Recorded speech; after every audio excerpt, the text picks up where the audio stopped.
들어서 아침 저녁으로 선선한 바람들이 우리 피부를 스칩니다. 보통 8월 15일 정도가 지나가면요, 아침 저녁으로 이렇게 찬 바람들이 이렇게 불게끔 되어 있어요. 이 동해안 쪽으로 가보면 8월 15일이 넘으면 바닷물에 못 들어가요. 차가워서 온도가 굉장히 내려가죠. 그래서 8월 15일 정도가 되면 동해안 해수욕장은 거의 다 폐장을 합니다. 남해나 이 서해 같은 데는 8월 달 말까지 한다고 하지만은 동해 쪽은 벌써 기온이 틀려요. 그래서 여러분들 아침 저녁으로 조금 선선한 바람이 분다라는 것이 느껴지죠? 이만큼 계절이 참 우리 새로운 계절이 우리 곁에 찾아오는 느낌 우리가 보게 됩니다. 엊그제만 해도 그렇게 따가웠던 햇빛, 삼복더위에 참 가만히 앉아 있어도 땀이 줄줄 흐르는 그런 한여름을 우리가 보내기도 했습니다. 오늘이 데살로니가 후서 3장 6절에서 7절의 말씀을 살펴보면서 그리스도를 본받아라는 말씀의 제목을 가지고서 피자를 받고자 합니다.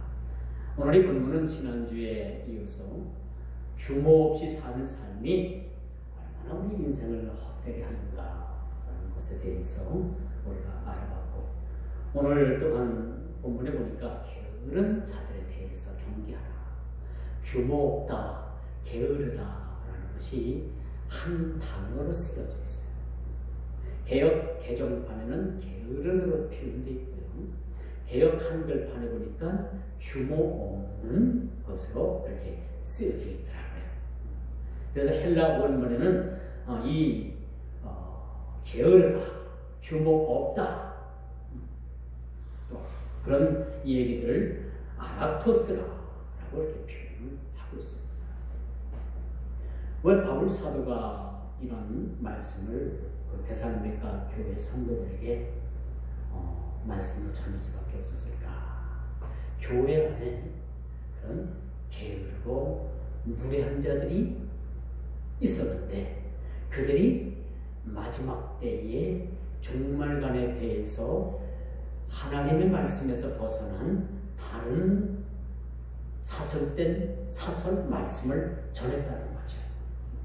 정설이 아니라, 정설은 복음인데 복음 외에 다른 자기들의 사설을 전하게 됨으로 인해서 데살로니가 교회에 엄청난 그런 문제가 그렇게 발생되었다라고 말씀드릴 수가 있습니다.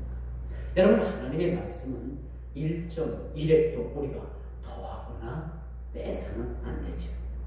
하나님의 말씀은 캐논, 정경 캐논, 이 66권은 뭐예요? 변할라야 변할 수 없는 진리 불변의 말씀입니다. 성경은 부끄러운 이야기도 있어요.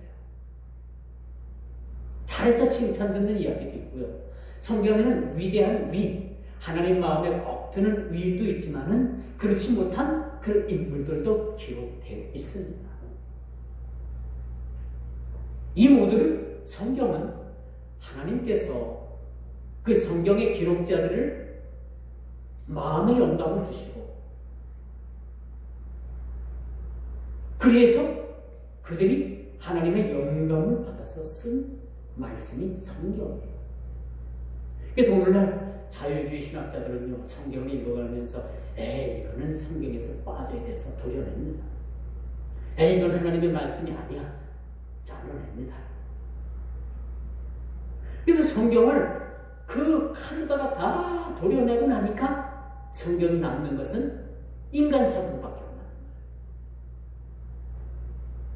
오늘날 여러분, 우리가 똑같은 대한민국의 교회가 여러 교회들이 있지만 성경을 보는 시각들이 다 다릅니다. 교단마다 틀리고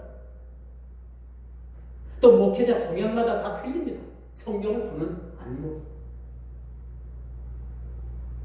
그렇다면 우리가 어떻게 성경을 봐야 될까요? 오늘 본문의 말씀 우리가 어떻게 받아들여야 될까요? 게으르고 악한 모든 것에서 떠나는 것이 우리 성도들의 본분의 삶이라는 것을 여러분들이 이 시간 느끼게 되는 거예요. 그리고 실제적으로 그런 게으르고 악하고 무리한 곳에서 우리가 떠난 삶을 살아야 된다는 말씀을 드릴 수가 있는 거죠. 성경은 우리에게 늘 이렇게 경고하는 말씀도 있지만은 우리들에게 칭찬하는 말씀도 있고 교훈 주는 말씀도 있고요. 먼 미래의 묵시적인 일어나야 될 일들에 대해서도 우리에게 말씀해 주고 있습니다. 그래서 성경은 과거의 얘기, 현재의 이야기, 미래에 대한 이야기가 통합적으로 그렇게 쓰여진 통시적인 안목적인 시각으로 가야 될 말씀이 바로 성경의 말씀이다라고 말씀드릴 수가 있겠죠. 오늘 본문 3장은요. 이 3장 전체에 흐르는 주제는 뭐냐? 규모 없고 악하며 게으르고 14절 거역하는 모든 내용들을 이 불의한 자들을 대상으로 쓰여져 있다는 거죠. 너희가 악한 길에서 돌아서라. 뭐 내가 무슨 악합니까? 나는 선합니다. 아니 세상에 선한 사람은 하나도 없어요. 정도의 차이지 그 정도도 조기짝 차이지 하나님 앞에 악할 때가 이를 데 없는 사람.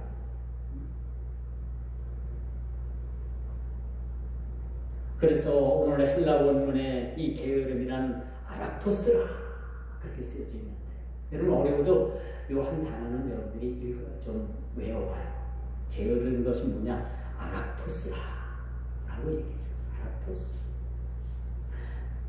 이 말은 규모 없는 게으른 자들에게서 나타나는 전형적인 모습에서 우리가 보게 되는 거죠.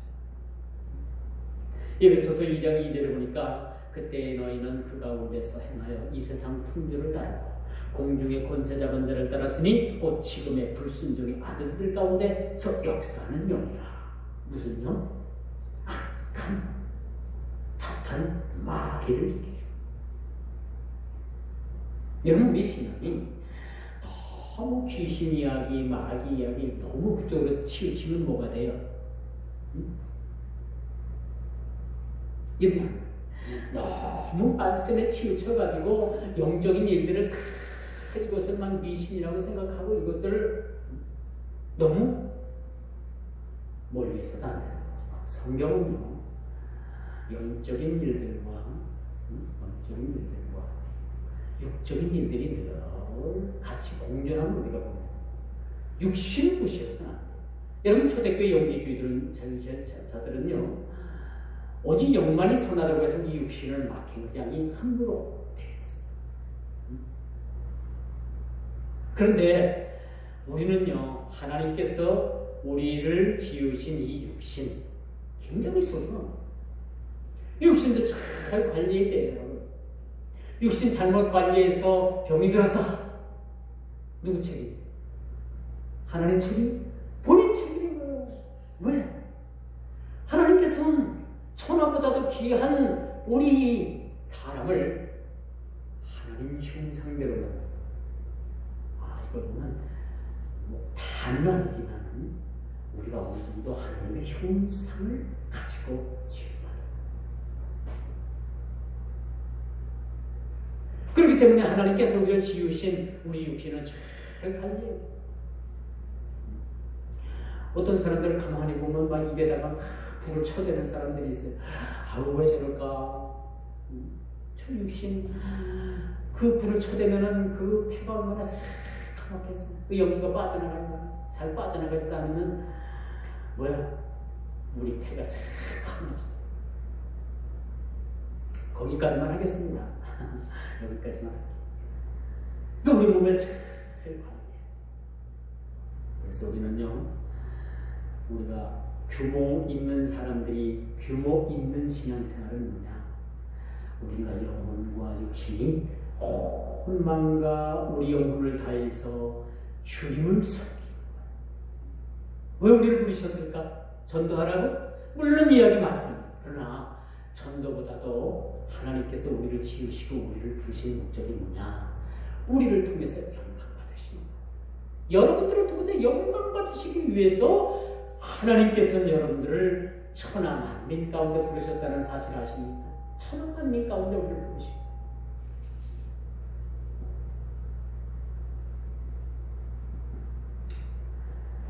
그래서 위기는 곧 기회라는 말이 있습니다.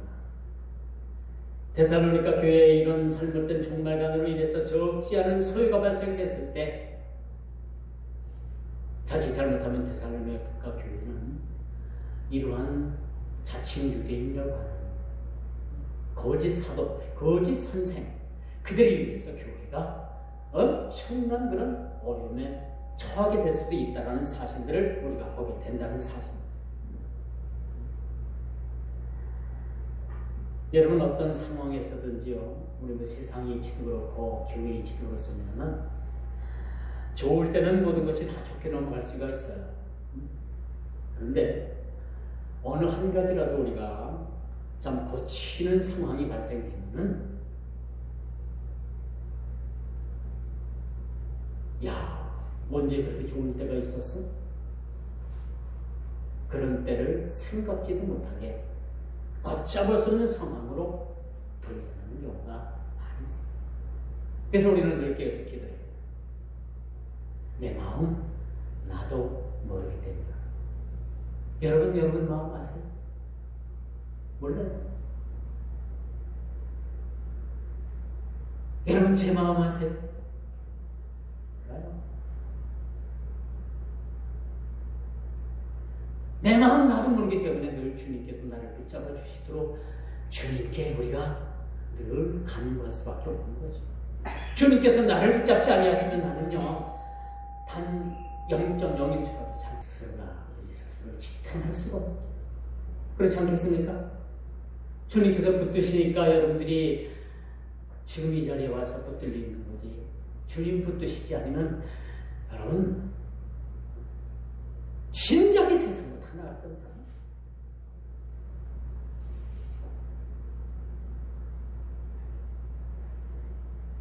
그러므로 우리 그리스도인된 저와 여러분들은요 어떤 상황 가운데 놓여있든지 간에 오늘 5절 보면은 우리가 아닙니다만 5절 주께서 너희 마음을 인도하여 하나님의 사랑과 그리스도의 인내에 들어가게 하시기를 힘써야 된다라는 말씀을 우리에게 주셨습니다.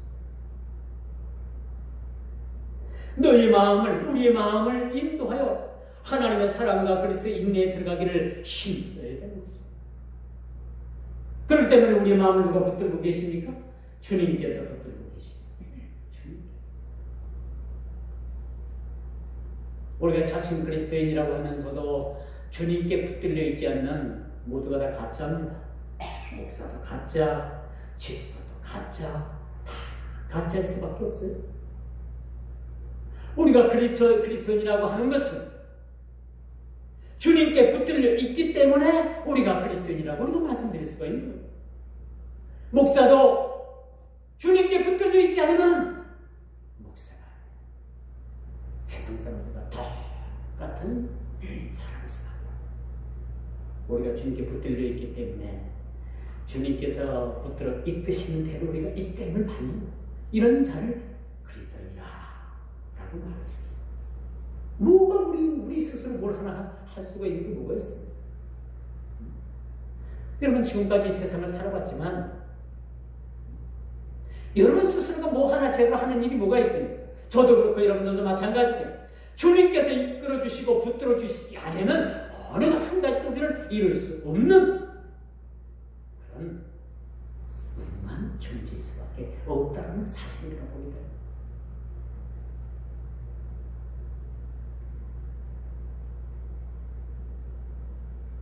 여러분 긍정의 힘이라는 책이 수년 전에 나와서 아주 베스트셀러가 된 적이 있어요. 많은 사람들이 그걸 읽고 은혜 받았다. 나도 할 수 있다. 해보자. 그렇게 얘기했는데 거기에는 그 책에는 예수 그리스도 붙들어 주시는 예수 그리스도가 없습니다. 나도 한번 할 수 있다. 나도 한번 해보자. 나를 한번 개발해보자. 모든 것이 자기 중심, 모든 것이 인간 중심, 그렇게 쓰여진 책이에요. 그것을 우리 기독교인들이 읽고 은혜 받았다. 할 수 있다. 나도 한번 해보자. 그렇게 말합니다. 근데 사실 그 책이 틀렸어요. 제가 시골에 있을 때 딸아이가 책을 한 권 사왔어요. 아빠 선물. 뜯어보니까 그 책이야. 그래가지고 얘가 고맙다. 책 선물해준 거 고맙다. 그 뒤에 제가 무슨 얘기를 했겠어요? 아무 얘기도 하지 말아야지. 너 그런데 왜 이런 책을 사왔니? 이거 잘못된 거야? 스스로 깨닫게 해야지. 내 스스로가 그렇게 딸아이에게 얘기하면 뭐래요? 딸아이가 다시는 저에게 선물을 안 할 것 같기 때문에 자기 스스로 깨닫기를 원했고, 시간이 많이 간 다음에 얘야 그 책은 그런 의미로 쓰여진 책이기 때문에 우리 기독교적 입장, 신앙적 입장에서는 그 책이 별로 우리에게 경계를 해야 되는 그런 책이란다. 그런 말을 제가 한 적이 있습니다. 오늘 본문으로 다시 한번 돌아옵니다. 6절이에요. 게으르지 말라. 게으르지 말라. 전에 TV 광고를 보면 그런 TV 광고 내용이 있었죠. 미는 잠꾸러기. 그렇죠? 미인이 잠꾸러기예요. 이게 뭐 화장품 광고입니다만은 잠꾸러기가 되면 안 되겠죠. 이 말은 미모지상주의에 대해서 한 광고일 뿐이지 결코 미인이 잠꾸러기가 되어서는 안 된다는 거예요.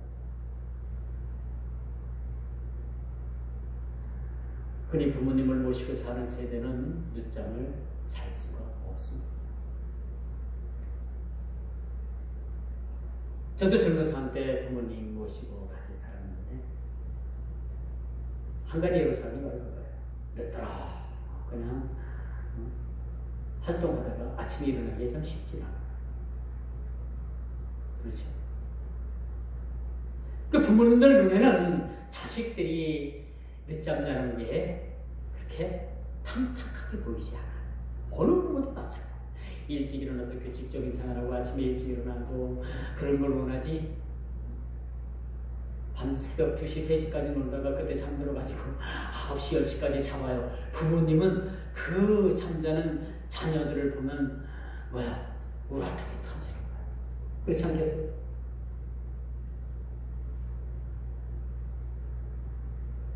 저희 부모님도 그랬습니다.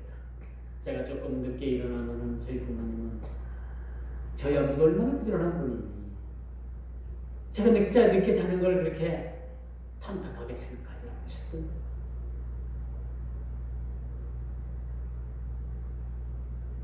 물론 예외적인 일은 있죠. 뭐 밤에 일하고 들어와가지고 또 낮에 자고 또 오후에 출근을 해야 되는 그런 예외는 있습니다만 대체적으로 이런 불편한 진실이 이 젊은 세대를 힘들게 하는 거예요. 요즘 젊은 세대들은요 밤에 많이 활동하고 아침에 늦게까지 잠자는 게 보통 일로 이제 일상화되어 가고 있다는 거예요. 이런 일들을 부모들이 뭐라고 해서는 안 되는 거죠. 뭐라고 하면은 이게 부모 자식 간의 불편한 진실이 그때부터 싹트기 시작을 하는 거예요.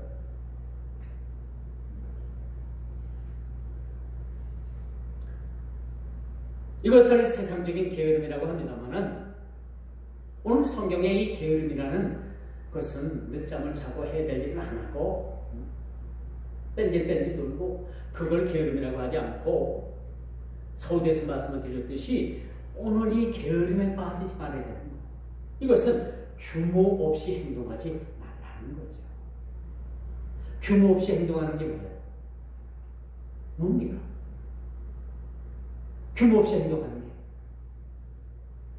예수쟁이다운 삶을 살지 않는 것이 규모 없는 삶. 신앙인은 신앙인답게 세상을 살아야 되겠지. 크리스찬은 크리스찬답게 세상을 살아가야 되는 거예요. 그렇죠? 너희는 세상의 소금이라 빛이라.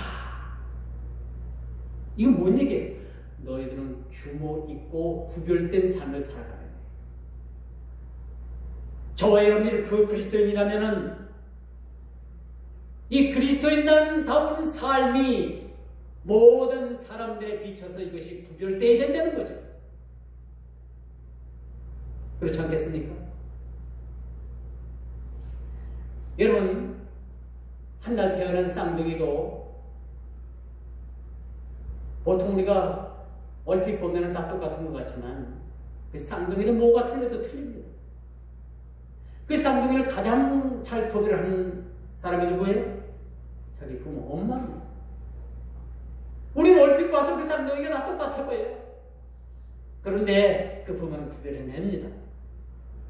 얘가 맞이고 얘가 장자고 얘가 차자라는 걸 분명하게 알아요. 우리 신앙도 마찬가지죠. 교회는 집사가 되고 세상 나가면 그럼 뭐가 되면 안 되겠죠. 이게 규모 있는 삶, 규모 없는 삶. 이게 하나님을 향해서 게으른 삶을 사는 것이냐, 아니면 이것이 부지런한 삶을 사는 것이냐는 그런 기준을 우리에게 주고 있다는 거죠.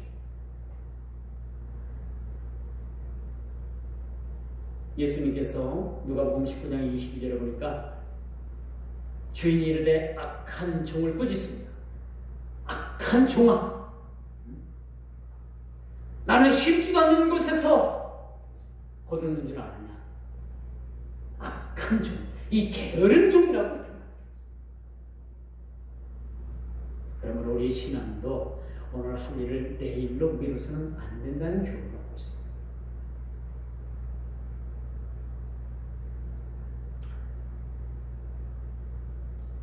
비록 내일 여러분 지구의 종말이 온다 할지라도 우리는 오늘 한 그루의 사과나무를 심는 그런 믿음의 신앙이 필요합니다. 이게 진짜 규모 있는 삶이라고 우리가 볼 수가 있겠죠. 이런 우리 인생의 게으름은요, 우리 신앙의 게으름은 인생의 공수표를 남발할 뿐이라는 사실인 거죠. 인생의 공수표, 우리 신앙의 공수표를 날려서는 남발해서는 안 되는 겁니다.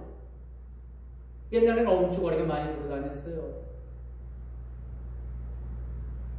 근데 이 엄주거리가 여러분 날짜가 돼가지고 그 어음을 발행한 사람이 은행에다가 그 돈을 갖다가 집어넣지 않으면 어음이 부도가 나는 겁니다.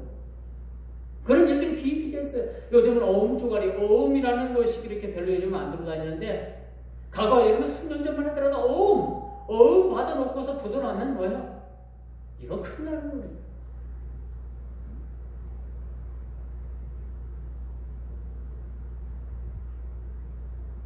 여러분 판매 영업을 해본 분들은 잘 알 거예요. 외상 거래했다가 이것이 수급이 안 되면 내 돈 생돈 받다가 나중에 내 돈 받고 이거 안 되고 안 되면 마이너스 통장 쓰다가 쓰다 안 되면 마이너스 통장 빵꾸 나면 부도 맞는 거예요. 이게 그렇게 무섭습니다. 이거 외상을 가져온 사람이 제날짜 돼서 와서 갚아야 되는데 이거 앉아서 팔고 서서 수급하러 다니고 수급이나 제대로 됩니까? 떼어먹고 다니는 사람들이 뭐 부지기수죠. 그러다 보면은 부도나는 거예요. 우리도 마찬가지입니다. 이렇게 게으름에 빠지고 규모 없는 삶을 살 때 우리 신앙의 공수표가 남다르는 거죠. 부도가 나는 거예요. 게으르지 않는다는 것은 규모 있게 주어진 삶을 살아가는 것이죠. 오늘 원문의 해석은 이렇습니다. 무질서, 책임을 다하지 않는 것을 해석을 하죠.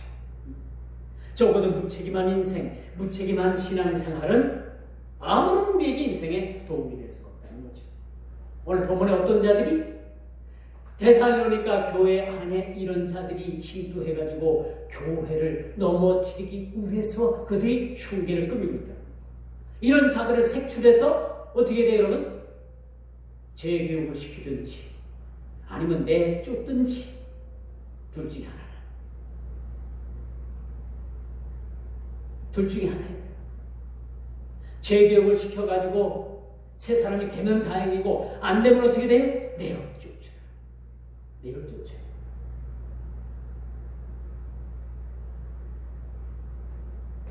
우리는 과거 역사 속에서 수많은 무질서, 폭력 속에서 살아온 역사를 우리가 가지고 있습니다. 힘있는 권력은 민초들을 짓밟기 이르렀고 짐승에게서나 볼 수 있는 약육강식 그 현상이 나타났던 것을 우리가 보게 됩니다. 이런 논리가 인간의 존엄을 짓밟을 때가 있었습니다. 이건 폭력이죠. 공중도덕을 보면 그 나라의 국민의 국민성 수준을 안다고 하잖아요. 그제 여러분 다 아시듯이 제주도에서도 카니발 사건, 카니발에 가다 말고 그냥 깜빡 방향 지심도 넣지도 않고 앞에 가는 차를 갖다 가로질러가지고 들어가. 이 뒤에 따라가던 승용차가 깜짝 놀랐죠. 그래서 항의를 했습니다. 항의를 했더니 카니발에서 나온 어떤 젊은자가 물병을 가지고 그 운전하는 운전자는 막 사정없이 두들겨 패고 그죠. 그러니 옆에 부인이 동영상을 카메라가 그 휴대폰 갖고 찍으니까 휴대폰을 빼앗아가지고 길바닥에다 막 내치고 그 뒤에 그 자기 자녀들도 타고 있었는데 그 자녀들이 팍팍팍 떨고 있었다.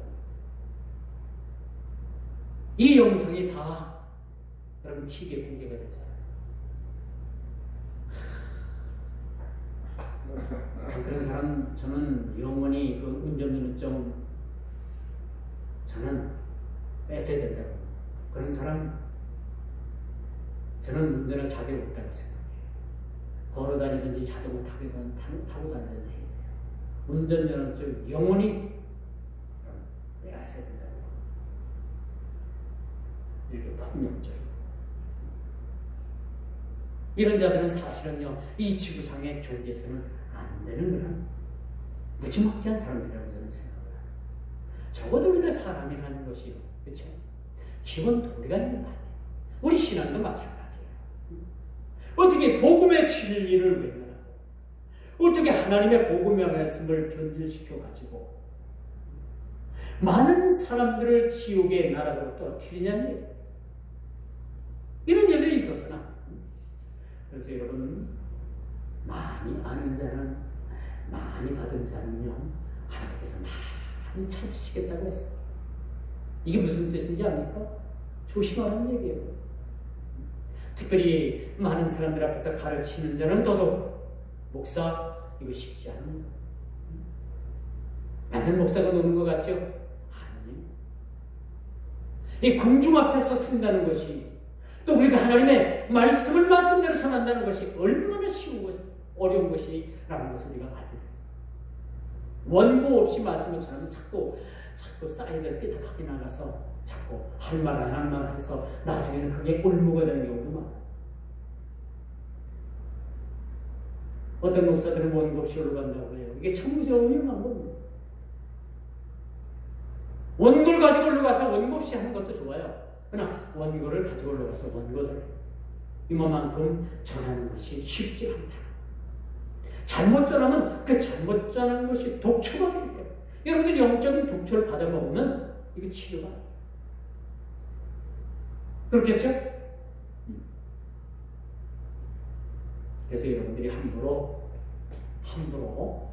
어디 가서 그 검증되지 않은 집회 같은 데 가가지고 여러분들이 함부로 말씀 들으면 거기서 독초를 먹게 될 수도 있어요.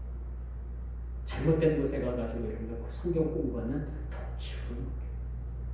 영적인 독초를 먹으면 죽는.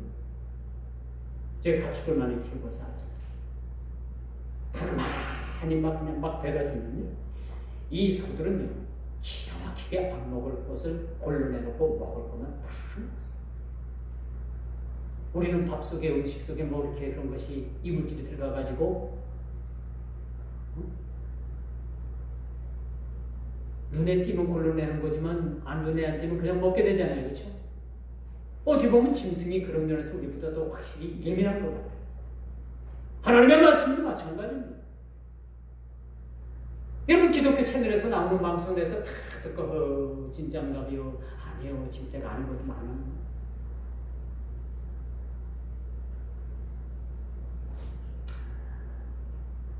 이런 자들은 인간이기를 거부하는 자들입니다. 오늘 데살로니가 교회에 처한 상황은 예수 그리스도를 그리스도로부터 받은 복음의 진리를 배척하고 회방하는 자들에게서 떠나라. 진리의 복음을 외면하는 자들에게서 떠나라는 얘기죠. 여러분, 이단 사설 그런 사상을 가진 사람들하고 자꾸 대화를 하고 교제를 하는가 하면 여러분들이 어느 순간 그 이단 사상에 물들게 되는 거예요. 저들을 불쌍히 여기는 마음을 가져야 되겠지만은 저들의 사상을 논하고 같이 동조해서는 안 된다는 얘기죠. 오늘날 현실도 이와 같습니다. 온갖 복음을 변질시키는 모든 불법의 소리는 떠나야 합니다. 구원은 오직 예수 그리스도 한 분 외에는 없다는 것을 신앙의 확고한 신념을 우리가 가지고 신앙생활 해야 된다는 것. 이처럼 우리가 전통에서 떠나 미혹하는 자들을 경계하는 마음, 이런 마음이 우리에게 필요하죠. 얼마 전 며칠 전에 CBS TV에서 명설교 시간이 있었어요. 이 명설교 시간은 돌아가신 분들, 이 세상에 있지 아니하신 그런 돌아가신 분들, 목사님들의 설교가 종종 나오는데 사랑의 교회 옥하는 목사님 설교가 나왔어요. 유심제가 잘 듣고 있는데 그 목사님이 그런 말씀을 하시더라고요. 어느 기관에서 조사를 했는데 잘 들었어요. 예수 믿지 않는 사람들이나 예수 믿는 사람들이나 세상을 살아가는 청년들, 또 세상을 살아가는 기준, 모든 부분들을 몇 가지 해서 조사를 해봤더니 예수를 믿지 않는 사람이나 믿는 사람들이나 별반 차이가 없더라고요. 종이짝 한 장만한 미미한 차이도 없고 거기서 거리더라는 얘기예요. 이게 수년 전에 그 목사님이 돌아가시기 전에 설교했던 설교예요.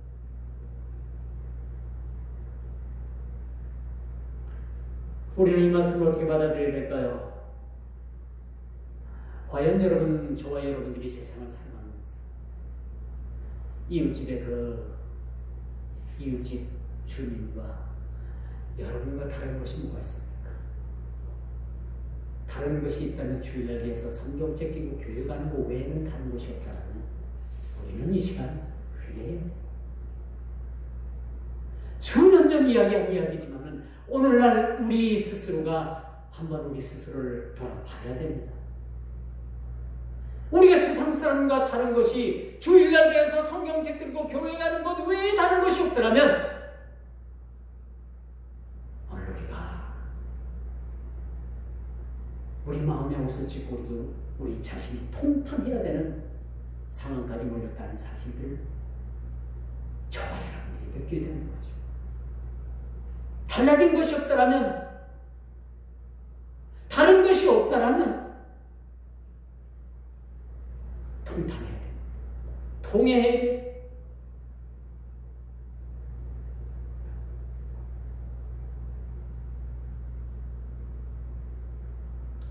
그 반면에 교회는 성장주의에 빠져가지고 모든 세미나만 한다면 어떻게 하면 교회가 부흥될까? 어떻게 하면 교회가 남들교회보다 더 성장할까? 온갖 그런 것에만, 그런 세미나만 지금 열리고 있어요. 사람들의 관심은요, 출석교인이 몇 명이냐? 1년 예산이 얼마냐? 그런 데만 관심이 있고요. 그걸 교회의 성장의 척도로 생각을 합니다. 온통 사람들. 얼마 전에 북한에서 좀 더 인간답게 살아보겠다고 남한 오다가 온 세탁인 모자가 굶어 죽었잖아요. 냉장고 속을 열어보니까 고춧가루 몇 움이 있고, 통장 잔고를 보니까 5천 몇백 원 나와요. 죽은 지 2달 정도 됐는데 그때 생각해요.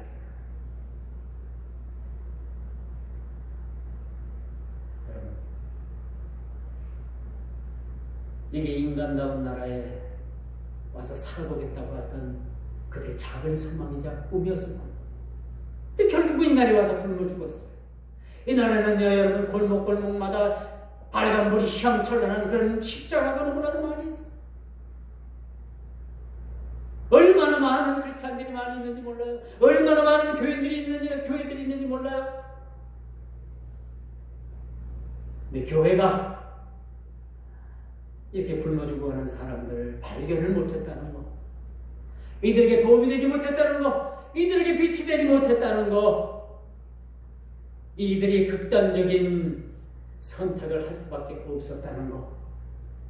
그러면 뭐 지옥이 따로 있겠습니까? 이게 지옥인 거예요. 사실 이게 지옥인 거예요. 그 수많은 사람들의 관심의 대상에서 쓸쓸히 죽어갔다는 거. 그럼 우리는 뭐 했습니까? 오늘날 교회는 뭐 했습니까?